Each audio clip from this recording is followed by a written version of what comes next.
Dans un quartier branché de Bangkok, c'est une soirée people avec une Miss Thaïlande, des acteurs en vogue et même un milliardaire en short. Toutes les télévisions se sont déplacées pour l'événement. L'inauguration d'un club de gym très select, le Pinto Fight Studio, fondé par 2 de nos compatriotes. Ça me met le stress, là, j'ai le trac et tout. Ils sont connus dans toute la Thaïlande. Comme vous le savez, ils sont français. Merci d'accueillir Antoine et Victor Pinto. À 23 et 26 ans, les 2 frères, originaires de Toulouse, parlent thaï couramment. ก็เป็นยิมมวยนะฮะที่เราเปิดมาตอนนี้ได้1 ปีแล้วนะฮะกับสาขาแรกที่โชคชัย 4นะฮะซึ่งวันนี้เราก็มาเปิดสาขาที่2นะฮะที่นี่เลยนะฮะที่ RCA ครับผม Une réussite qui fait la fierté de leur maman. Des petits Français voilà, qui arrivent dans un pays totalement inconnu. Il a fallu qu'ils s'adaptent à la culture, à la langue, à plein de choses tellement différentes de la France. Et ils ont réussi à se faire un nom, ils ont réussi à s'imposer. Voilà, donc chapeau, voilà, bravo. Si les 2 petits Français attirent autant l'attention, ce n'est pas seulement pour leur club de gym. C'est aussi parce qu'ils sont champions d'un sport considéré ici comme une religion, la boxe thaïlandaise. Une discipline où presque tous les coups sont permis. Victor, ici à gauche, a été sacré champion de Bangkok en 2010.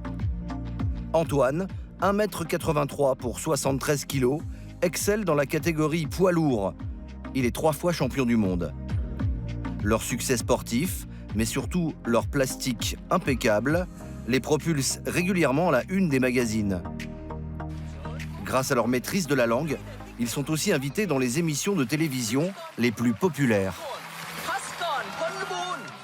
C'est une célébrité dans notre pays. Il est super beau, avec un sacré coup de poing. Antoine Pinto.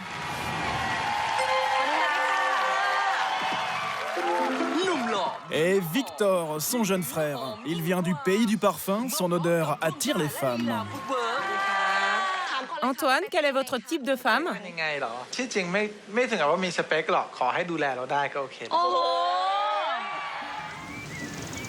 Cela fait 15 ans que les 2 frères vivent en Thaïlande. En 2010, nous avions rencontré la famille Pinto, qui avait tout quitté 8 ans auparavant pour s'installer à Bang Sapan, un village perdu au centre de la Thaïlande. C'est là que Serge, leur père, autrefois patron d'un hôtel-restaurant dans les Pyrénées, a ouvert un camp d'aventure extrême. Victor et Antoine arrivent à l'âge de 5 et 8 ans. Ils ne parlent pas un mot de thaï. Alors pour se faire des copains, ils s'inscrivent au club local de boxe.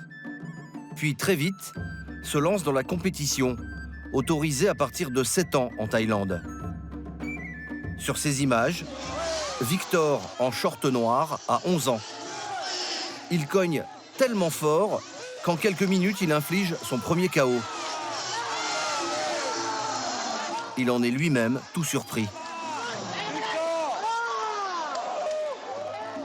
Antoine, le grand frère, devenu professionnel à 14 ans, multiplie aussi les exploits.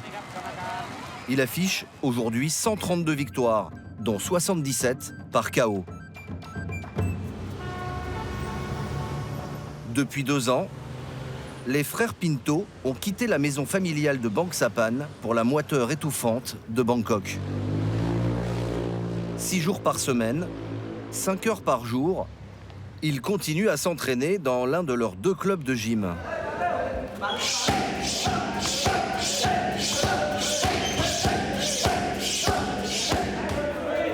Victor enfile les gants avec sa compagne, Sasa, 23 ans, championne du monde de boxe thaï. Ils se sont connus au village et sont ensemble depuis l'âge de 16 ans. Ça vous dérange pas de taper sur votre fiancé? Moi j'adore. Ah, mais on est habitué, on s'entraîne tous les jours, donc ça fait pas partie de notre relation, on va dire. C'est professionnel, ça n'a rien à voir avec nous. Dans la vie privée, c'est pas comme ça. La vie privée, c'est pas comme ça. C'est plutôt elle qui me tape. Non, C'est pas vrai, c'est un menteur. Là, vous tapez fort, non? Un peu, non, quand même. Là, Antoine ne se protège presque pas. Hein, voilà. Les garçons sont coachés par leur père, qui désormais consacre tout son temps à ses poulains. Serge Pinto veille à ce qu'il ne fasse pas le match de trop. Mike Tyson, je crois qu'il s'est arrêté après 47 combats. Bon, eux, ils sont à plus de 150 combats professionnels chacun. Ils sont relativement jeunes, mais le corps a déjà souffert. Il faut déjà penser à l'après-carrière pendant qu'on boxe et pendant qu'on est au top niveau. Pour les Pinto, l'après-carrière a déjà commencé. Cela consiste à faire grimper leur notoriété. Ce soir, ils sont de sortie avec Sasa, la copine de Victor, et Chippy, la fiancée d'Antoine, une comédienne vedette dans les séries télé. Ils ont réservé chez Cocotte, l'une des meilleures tables de Bangkok, un restaurant dont ils connaissent le patron français. Chippy, Madame Chippy, how are you? Everything okay? Ça va quoi? Ça va bien, ça? Bien, ça va. S'ils fréquentent cet endroit chic, ce n'est pas simplement pour goûter le poulet fourré au foie gras ou la côte de bœuf de 2 kilos façon tomahawk. Avec leur chérie, comme à chaque fois qu'ils sortent, ils prennent des photos pour les publier sur les réseaux sociaux. Waouh, waouh. Ça fait plaisir aux gens aussi de savoir un petit peu qu'est-ce qu'on fait, dire dans notre vie plus ou moins privée, des trucs comme ça, c'est bien. On a des retours incroyables. Ça nous est déjà arrivé de faire 1 million de vues après une seule nuit. Vraiment? Oui, les gens demandent toujours plus de vidéos. Les Pinto ont compris qu'en mettant leur quotidien en images, cela pourrait leur rapporter un petit pactole. Entre Facebook et Instagram, les deux Français sont suivis par un peu plus d'1 million de personnes, ce qui les place dans le top 20 des célébrités en Thaïlande. Une forte notoriété qui attire les annonceurs. Certaines marques proposent de les rémunérer pour qu'ils s'affichent sur Internet avec leurs produits. Je l'ai même pas ouvert. Apparemment, c'est des produits de beauté, hein. C'est pas pour moi. En fait, c'est pour ma copine. Il faut qu'on poste à deux. Elle doit se maquiller et moi, je dois être sur la vidéo, en fait. Donc moi, j'ai rien à faire, en fait. Je dois juste être là, quoi. Moi, je suis juste payé pour être là, en fait. C'est ce qu'on appelle du placement de produits. Ce jour-là, Antoine organise un shooting dans les rues de Bangkok avec un photographe professionnel. Non, t'as remis les 7 francs. Bouge ta casquette, je vois pas ton visage. Il doit poser avec une bouteille de boisson énergisante et sera rémunéré en fonction de règles bien précises. Ça dépend combien de photos, si je dois tenir le produit ou s'il est juste, par exemple, si je l'ai dans la main ou alors s'il est juste genre, dans la photo à côté, c'est pas pareil. Voilà. Pour ce cliché, où Antoine tient la boisson dans la main, il va toucher dans les 5 000 € une fois la photo publiée sur son compte Facebook. Quelques minutes de travail pour 10 fois le salaire moyen en Thaïlande. À chaque fois qu'ils sont filmés par un média, comme notre équipe aujourd'hui, les Pinto doivent aussi porter un accessoire d'un de leurs sponsors, comme ces baskets blanches d'une célèbre firme à 3 bandes. Et s'ils ont soif, ils ont le réflexe d'enlever l'étiquette des bouteilles d'eau, quand ce n'est pas une marque d'un de leurs annonceurs. Alors là, vous avez enlevé la marque? Ouais. On est obligé. On n'a pas été payé. Non, parce qu'en plus, après, sinon je vais avoir des problèmes. Après. On sait jamais. Faut écouter ce qu'il dit, hein. Il dit qu'il faut enlever la marque, ben faut enlever la marque. Ok. Parfois, le montant des cachets peut monter très haut. Surtout pour les publicités télévisées, comme celle-ci pour un yaourt grec, où Antoine doit goûter le produit. Pour cela, il a touché 50 000 €. En tout, les deux frères ont gagné près de 500 000 € l'année dernière.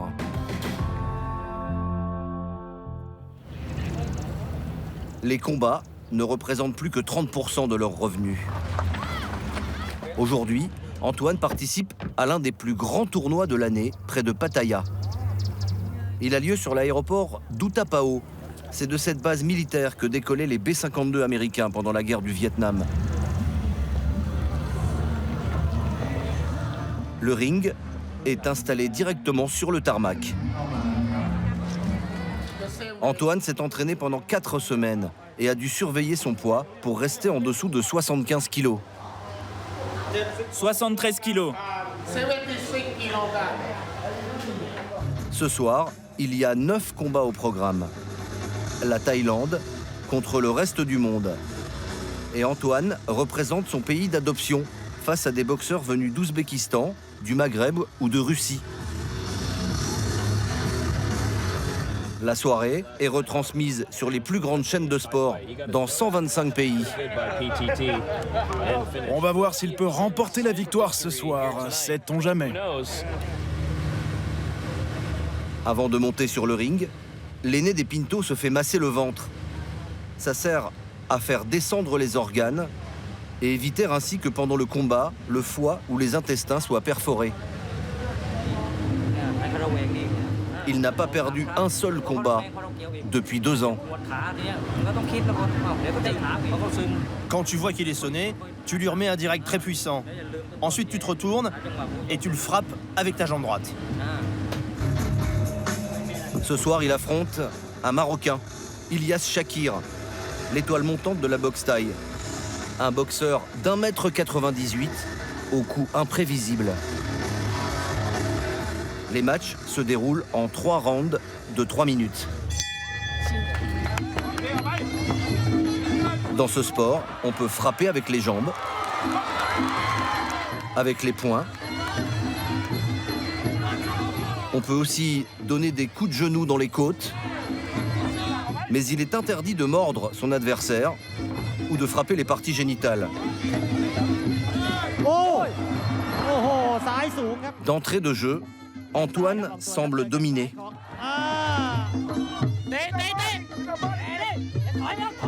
Mais le Marocain va utiliser une technique autorisée qui a fait sa réputation, le coup de coude. Et celui-ci va faire très mal.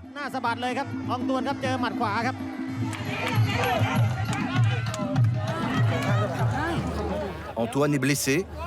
Les soigneurs stoppent l'hémorragie.